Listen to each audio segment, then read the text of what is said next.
Assalamualaikum warahmatullahi wabarakatuh. Saya Citra Nesrina Anbar dengan NPM 211000044 dari mata kuliah Filsafat Hukum kelas A ingin meresensi mengenai jurnal The Case of the Spontaneous Explorers. The Case of the Spontaneous Explorers adalah artikel fiktif yang dibuat oleh Lon L. Fuller yang direview oleh Harvard Law Review pada tahun 1949. Kasus ini terjadi di Commonwealth of Newark yang sama fiktifnya. Dan artikel ini memuat 5 pendapat hukum yang mengenai fakta dari sudut pandang hukum yang berbeda. Artikel ini menceritakan sekelompok penjajah gua atau spelunker terjebak di tanah longsor. Mendekati kelaparan, mereka melakukan kontak radio dengan tim penyelamat. Insinyur di tim penyelamat memperkirakan penyelamatan ini akan memakan waktu 10 hari lagi. Setelah menjelaskan situasi mereka kepada dokter, mereka memberitahu bahwa kecil kemungkinan mereka dapat bertahan hidup di 10 hari lagi tanpa makanan. Para penjelajah bertanya kepada dokter apakah mereka akan selamat jika mereka membunuh dan memakan salah satu dari mereka. Para dokter menyarankan dengan enggan bahwa mereka melakukannya.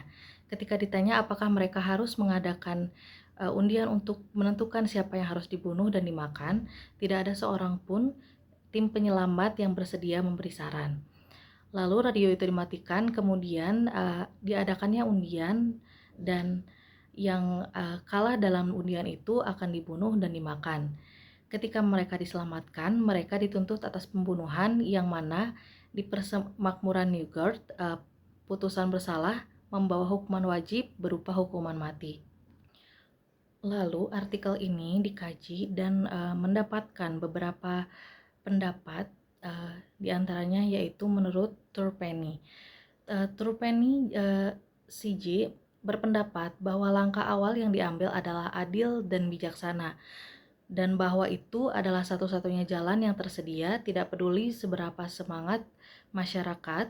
Ketua Mahkamah Agung mengakui bahwa tidak ada pengecualian terhadap ketentuan undang-undang yang berlaku. Sebagaimana disebut, yaitu meringankan kerasnya hukum. Ketua Mahkamah Agung menyarankan agar Mahkamah Agung berkomunikasi dengan Ketua Eksekutif dan mengharapkan gerasi diberikan. Dengan cara ini, keadilan dapat ditegakkan tanpa mengabaikan isi atau semangat hukum. Oleh karena itu, Turpenny CG mempertahankan keyakinan tersebut. Lalu selanjutnya ada menurut Foster. Foster Justice mengatakan bahwa penjelajah berada di luar yurisdiksi persemakmuran. Ia mengatakan jika kita melihat pada tujuan hukum dan pemerintahan dan premis yang mendasari hukum positif kita, orang-orang ini ketika mereka membuat keputusan penting berada jauh dari tatanan hukum kita, seolah-olah mereka jauh dari batas kita. Hukum persemakmuran Newgate tidak berlaku karena penjajahan. Lalu selanjutnya ada menurut Foster. Foster Justice mengatakan bahwa penjelajah berada di luar yurisdiksi persemakmuran. Jika kita tidak melihat pada tujuan hukum dan pemerintahan dan premis yang mendasari hukum positif kita, orang-orang ini ketika mereka membuat keputusan penting berada jauh dari tatanan hukum kita, seolah-olah mereka jauh dari luar batas kita. Hukum persemakmuran Newgate tidak berlaku karena penjelajah tidak berada dalam keadaan masyarakat sipil, tetapi dalam keadaan alami. Prinsip-prinsip yang sesuai dengan keadaan mereka adalah prinsip-prinsip hukum yang harus diterapkan, dan berdasarkan prinsip-prinsip tersebut, mereka tidak bersalah atas kejahatan apapun. Foster G. berpendapat tidak ada kata-kata dalam undang-undang menyarankan pengecualian untuk membela diri.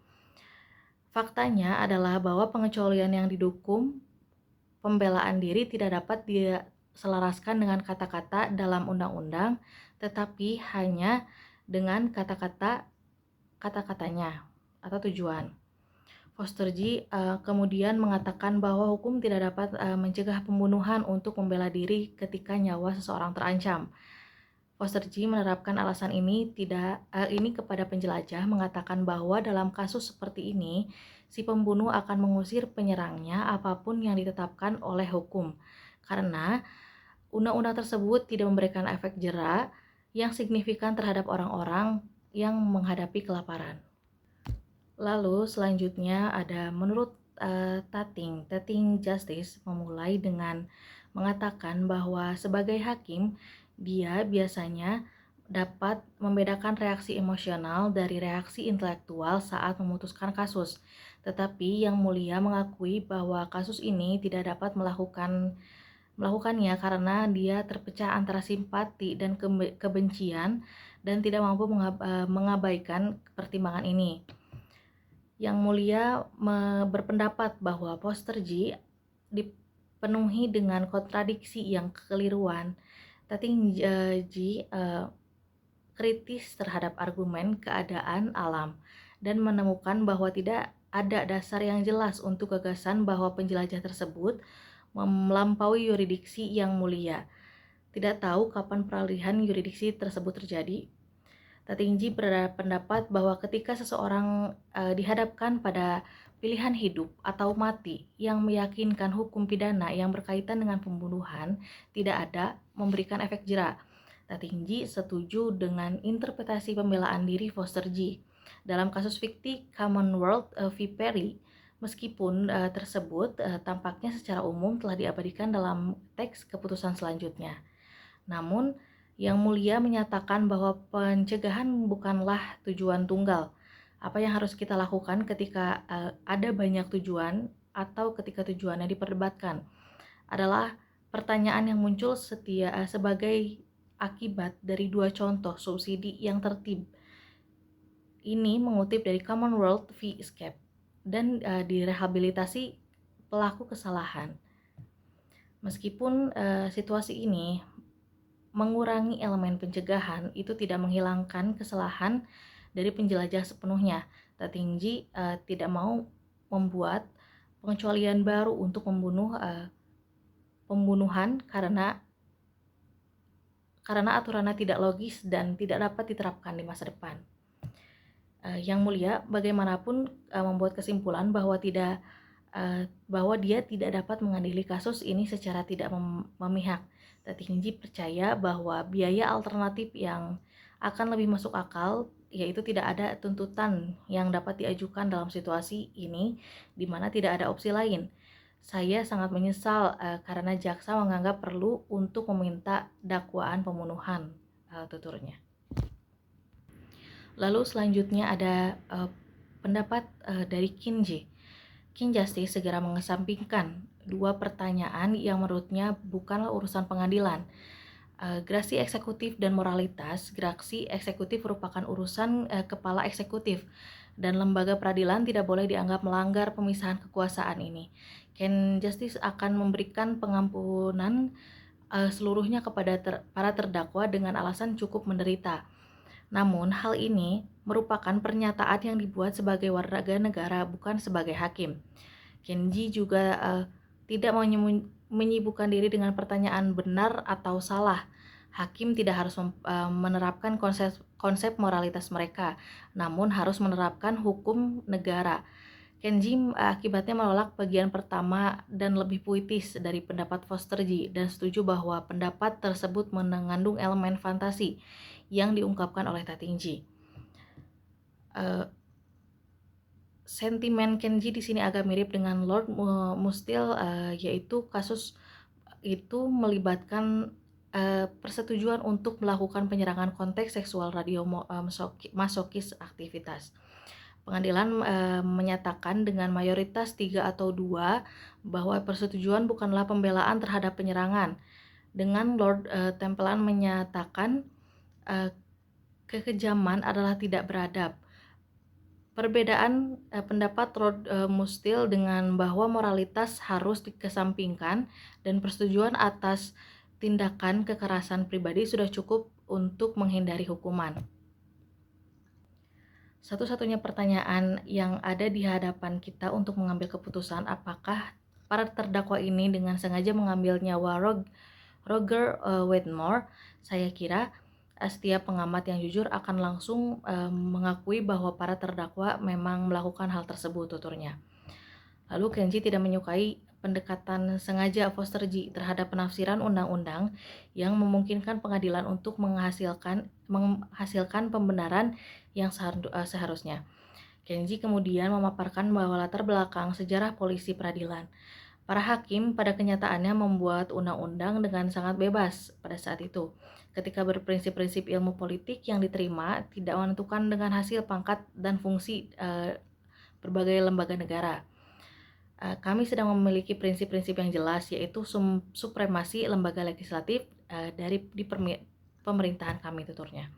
Kenji menyampaikan kritik kepada Foster-G secara pribadi dengan menyatakan bahwa rekannya secara umum tidak menghormati keterbatasannya peran peradilan.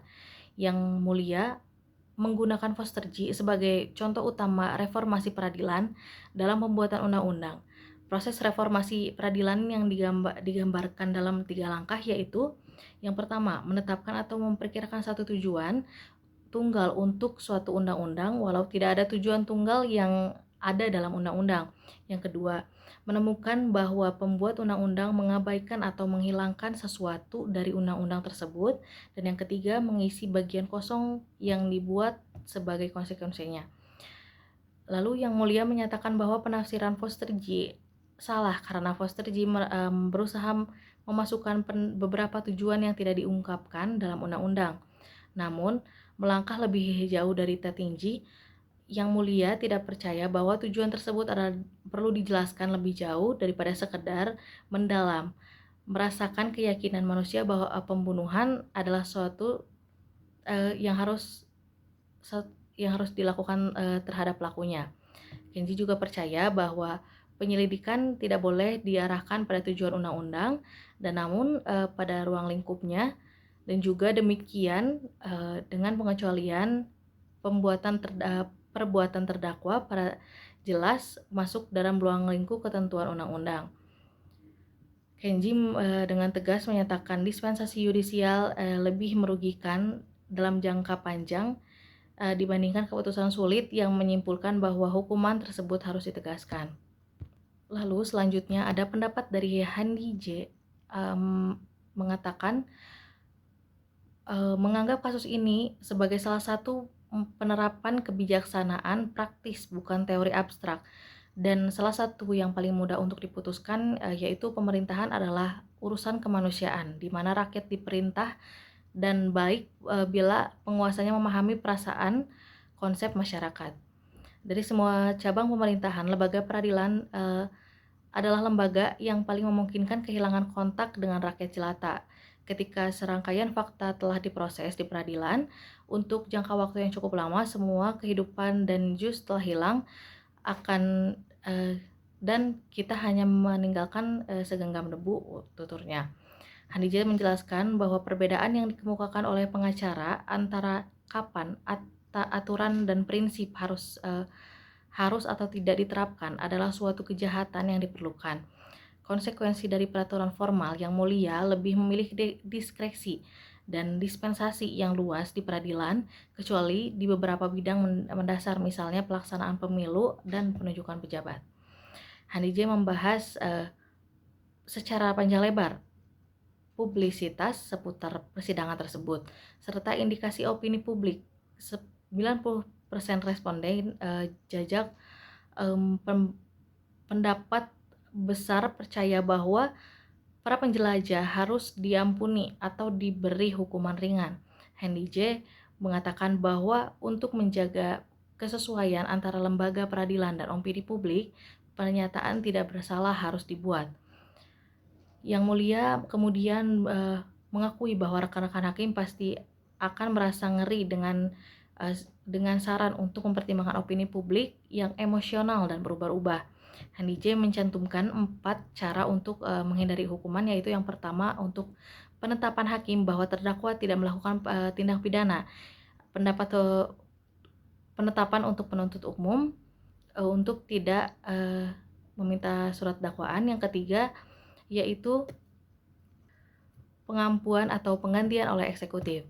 Lalu menyatakan bahwa dalam kerangka ini tidak boleh ada alasan kesalahan faktual atau faktor emosional pribadi. Yang Mulia memberikan pembatasan pembatalan juri sebagai contoh dan menyatakan bahwa juri kemungkinan besar akan membebaskan terlepas dari instruksi apapun diberikan kepada mereka, dan bahwa hal ini hanya dapat dicegah oleh fakta bahwa mandor adalah seorang pengacara yang pembelajarannya memungkinkan untuk merancang suatu formulir kata-kata yang memungkinkan juri menghindari tanggung jawab yang biasa.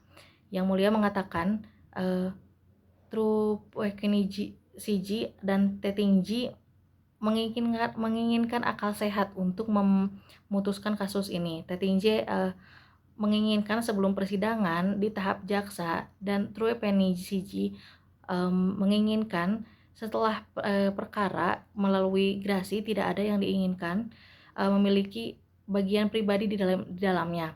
Yang Mulia mengatakan bahwa tampaknya tidak ada dukungan masyarakat terhadap usulan Ketua Mahkamah Agung untuk mempertahankan putusan dan meminta gerasi. Hendy J selanjutnya mengungkapkan keraguan bahwa Ketua Eksekutif dan memberikan gerasi terhadap mengutip pandangan konservatif dari Ketua Eksekutif dan pengetahuan pribadinya yang diperoleh secara tidak langsung. Bahwa Ketua Eksekutif bertekad untuk tidak meringankan hukuman jika putusan tersebut ditegakkan. Yang Mulia menggambarkan salah satu kasus pertama yang ia pimpin. Ia bergabung di majelis hakim dengan menyatakan bahwa pendekatan akal sehat yang diterapkan pada saat itu juga dapat diterapkan pada saat ini. Ia menyimpulkan bahwa dengan menggunakan pendekatan akal sehat dan mempertimbangkan pembahasan di atas para terdakwa tidak bersalah dan hukuman harus dikesampingkan. Lalu yang terakhir pembelajaran yang saya dapat yaitu mengenai The Case of the Special Explorers oleh Lone and Fuller dan esai hukum penting yang menyajikan dilema moral yang kompleks dan mengeksplorasi implikasinya melalui. Lalu yang terakhir yaitu pelajaran yang bisa diambil dari kasus ini yaitu diantaranya kompleksivitas penafsiran hukum. Itu kasus ini menyoroti kompleksivitas penafsiran undang-undang, terutama ketika undang-undang tersebut jelas namun ambigu secara moral. Pendapat para hakim mencerminkan berbagai penafsiran, mulai dari keputusan yang ketat terhadap hukum hingga moralitas dan keadilan. Lalu selanjutnya peran moralitas pada hukum. Kasus ini menggarisbawahi ketegangan antara hukum dan moralitas, meskipun undang-undang mungkin melarang tindakan tertentu. Kekhususan moral untuk bertahan hidup dapat menyebabkan individu bertindak dengan cara bertentangan dengan norma hukum.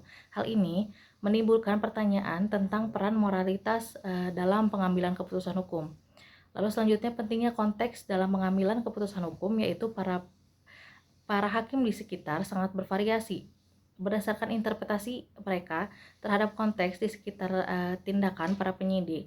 Hal ini menekankan pentingnya pertimbangan keadaan dan motivasi baik dari suatu tindakan ketika menerapkan hukum.